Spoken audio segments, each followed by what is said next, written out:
পরম প্রেমময় শ্রী শ্রী ঠাকুরের শ্রীচরণে কোটি কোটি প্রণাম জানায় এবং সকল সৎসঙ্গে গুরু ভাইদের আনন্দিত জয় গুরু জানায়। হিন্দু ধর্মে তুলসী গাছকে অত্যন্ত পবিত্র ও শুভ বলে মনে করা হয়।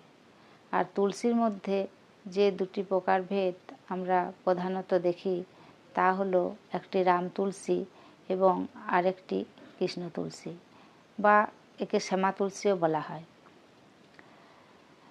আজ আমরা জানব কৃষ্ণ তুলসী বাড়িতে রাখলে কি হয়, আর তার থেকেও জরুরি এই কৃষ্ণ তুলসীকে আমরা চিনব কিভাবে। আসুন দেরি না করে শুরু করা যাক। কৃষ্ণ তুলসী বাড়িতে থাকলে কি হয়? শাস্ত্রমতে কৃষ্ণ তুলসী বাড়িতে রাখা অত্যন্ত শুভ। একে ভগবান শ্রীকৃষ্ণের প্রিয় বলে মনে করা হয়, কারণ এর পাতার রং কৃষ্ণের গায়ের রঙের মতোই গাঢ় হয়। কৃষ্ণ তুলসী বাড়িতে থাকলে যে আশ্চর্যজনক উপকারগুলি হয় তা হলো সুখ ও সমৃদ্ধি। বিশ্বাস করা হয় কৃষ্ণ তুলসীকে নিয়মিত পূজা করলে বাড়িতে সুখ, শান্তি ও সমৃদ্ধি বজায় থাকে। মা লক্ষ্মীর কৃপা লাভ হয়, নেতিবাচক শক্তি দূর হয়। এই তুলসী গাছ তার চারপাশে একটি ইতিবাচক পরিবেশ তৈরি করে। বাস্তুশাস্ত্র মতে এটি বাড়িতে কোনো অশুভ শক্তিকে প্রবেশ করিতে দেয় না। রোগ মুক্তি ও স্বাস্থ্য আয়ুর্বেদে কৃষ্ণ তুলসীর বিশেষ গুরুত্ব রয়েছে।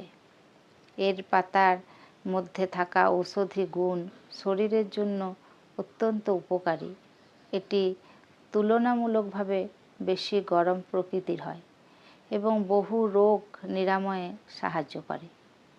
আধ্যাত্মিক সংযোগ যেহেতু এটি শ্রীকৃষ্ণের প্রিয়, তাই এই তুলসী বাড়িতে থাকলে ভগবান বিষ্ণু এবং দেবী তুলসীর পূজা আরও ফলদায়ী হয়। কৃষ্ণ তুলসী চিনবেন কিভাবে? বাড়িতে শুভ ফল পেতে গেলে সঠিক তুলসী চেনা খুব দরকার।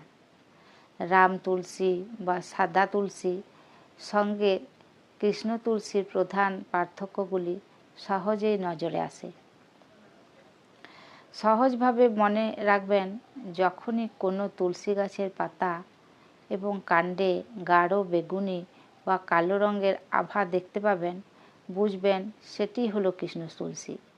দেখা গেল ধর্মীয় বিশ্বাস, বাস্তুশাস্ত্র এবং আয়ুর্বেদ সব দিক থেকে কৃষ্ণ তুলসীকে অত্যন্ত শুভ ও গুরুত্বপূর্ণ বলে মনে করা হয়।